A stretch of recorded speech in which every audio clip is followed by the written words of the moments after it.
To our modern 21st century ear, it's really hard to hear Jesus talking about lightness and darkness, light and dark, but without hearing the kind of good and bad that's implicit in that. Especially those of us with very, very fair skin, we are trying to be really sensitive to the fact that those who have dark complexions are not automatically bad people. Unfortunately, the church history has certainly done that to folks. But if we take this back 2,000 years ago, 2,100 years ago, actually, light and dark had very different connotations. I mean, first of all, everybody had dark skin, so that was not a connection that anybody made. But we're talking people who, when there was dark out, there was no sight, there was no warning. Imagine just going camping and not even having flashlights or headlamps with you, just maybe some portable lanterns and a campfire. That's your light in the dark. That was normal for people living in Jesus' time. So the metaphor of light and dark being good and something to be feared had a profound meaning to these folks. And when Jesus talked about, I am the light, stay with the light while you're here, in the light, they were able to see everything. They were able to understand. They were able to see what was coming at them. They could prepare for anything. In the dark, they had no idea what was around them. Their illumination would be just a very small bit around whatever lantern or fire they had going, and then everything else, unless it was illuminated by the moon, it wasn't visible at all. That's the metaphor Jesus was trying to work with folks to understand, especially when he says, when God says the voice that this is the one, follow, that's for you. That's not for me. I know what my job is. You're the ones that have to learn how to do this.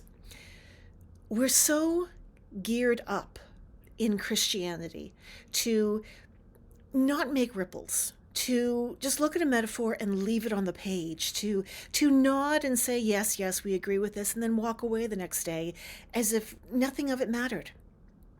That's not the world Jesus is asking us to be. In the scripture we read, he says that I will be lifted up and you will be lifted up with me. And then, of course, there's that little bit.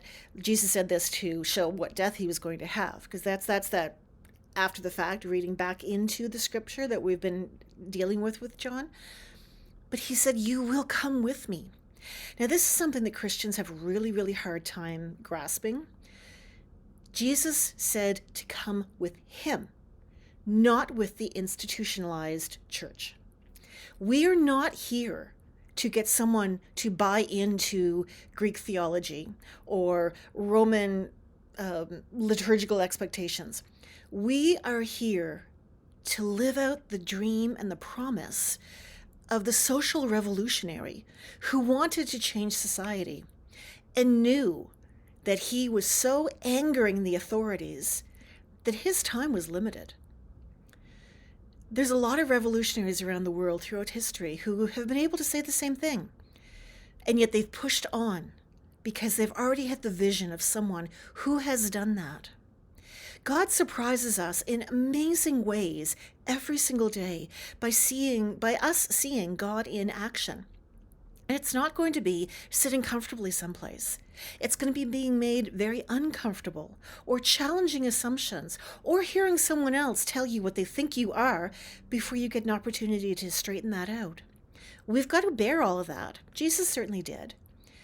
But when he talks about the light, he is talking about the way we can interact, the way we can see what's coming, the way we've got the whole panoramic in front of us.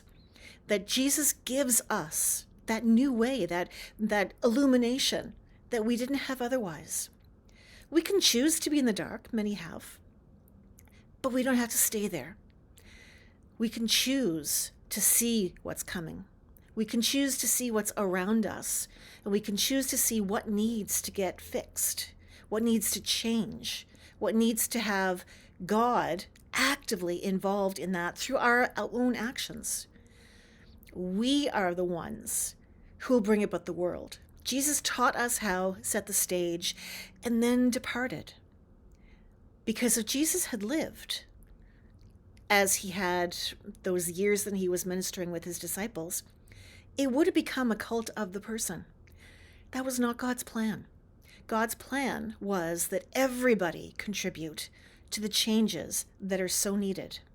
We are to be people of light, not caught up in our own blindness, which is another problematic metaphor, but to be able to see where we have to move next.